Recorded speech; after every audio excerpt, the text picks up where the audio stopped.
शुभम, तू पहिल्यांदा तुला जेव्हा स्पाईनची इंजुरी झाली होती तेव्हा ती कशी झाली किंवा किती त्रास होत होता, काय त्रास होत होता हॉस्पिटलला जेव्हा तू आलास पहिल्या दिवशी? दुखत होती ठाक. कशी झाली, पण ही इंजुरी कशी झाली आपल्याला? ऍक्सिडेंट झाला, गाडीचं टायर स्लिप झाला. Okay okay. टू व्हीलर तू चालवत Two-wheeler होतास, चालवत होता. ती गाडी स्लिप झाली हा. आणि खाली पडलास हा. आणि पाठीमागे इकडे मार कमरेमध्ये लागला. मार लागला जोरात आणि खूप दुखत होता हा आणि पाय वगैरे पण हलवता येत नव्हतं, इतकं दुखत होतं. हा पाय आला होता. हा अजिबात हालत हा. नव्हता, एवढं दुखत होतं. आणि मग आल्यानंतर आपण एक्सरे वगैरे केला. त्याच्यानंतर तेव्हा तुला मी जेव्हा सांगितलं पहिल्यांदा की आपल्याला याला ऑपरेशनची गरज लागणार आहे, तेव्हा तुला किती भीती वाटली होती, कसं वाटलं होतं? वेगळं वाटत होतं, फर्स्ट टाइम. पहिल्यांदाच हा. ऑपरेशन कुठलं हा. तरी होणार आहे आणि ते पण मणक्याचं एवढं मोठं हा. ऑपरेशन असणार आहे, असं थोडं टेन्शन वाटलं असेल. हो.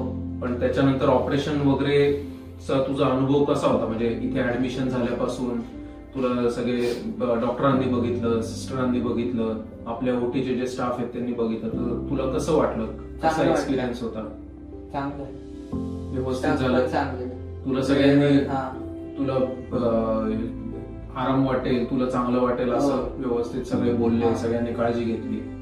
आणि ऑपरेशन झालं तेव्हा तुला काही कळलं का ऑपरेशनचं? नाही, काहीच नाही कळलं. फक्त झोप लागली. ऑपरेशन नंतर ती भूल उतरत गेली तसं दुखायला लागलेलं. तसं थोडं हा. दुखायला लागलं. पण ऑपरेशनच्या वेळेला नाही, काही लक्षात ऑपरेशनच्या नाही, वेळेस काहीच लक्षात नाही. काहीच लक्षात नाही. मला कळालंच नाही कधी झोपणं आणि ऑपरेशन. आणि ऑपरेशन नंतर पुढच्याच दिवशी आपण तुला चालवलं होतं, तेव्हा तुला कसं वाटलं की तू बाबा पायावर उभा राहिलास परत? चांगलं वाटलं आता चालते येईल म्हणून. चालता येईल असं कॉन्फिडन्स आला बरं. कॉन्फिडन्स आला. आणि आधी असं वाटलेलं की बाबा एवढं आता मोठं एवढं झालंय, आले कधी होणार.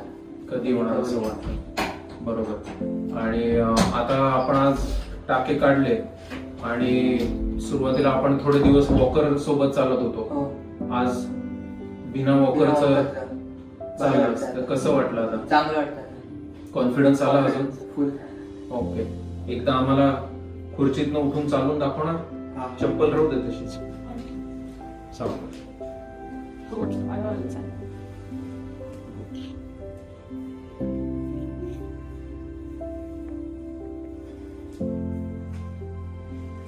बस.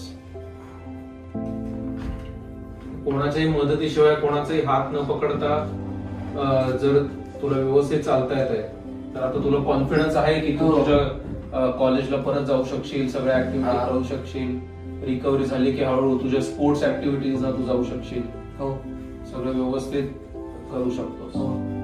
तुझ्यासारखा जर कोणी एखादा मुलगा असेल किंवा दुसरा एखादा पेशंट असेल ज्याला अशीच इंजुरी झाली, त्याला पण असंच ऑपरेशन लागणार आहे, तर तुझा एक्सपिरियन्स तू काय सांगशील त्यांना की घाबरायला पाहिजे, नाही घाबरायला पाहिजे, सगळं व्यवस्थित होतं? व्यवस्थित आहे, स्टाफ चांगला आहे, काय हरकत नाही. ऑपरेशन बरोबर. ऑपरेशनला खूप घाबरण्याची गरज नाही. घाबरण्याची गरज नाही. ऑपरेशन केल्याने गरज पडेल तेव्हा ऑपरेशन केलं तर हा. लवकर बरं होतं. हा.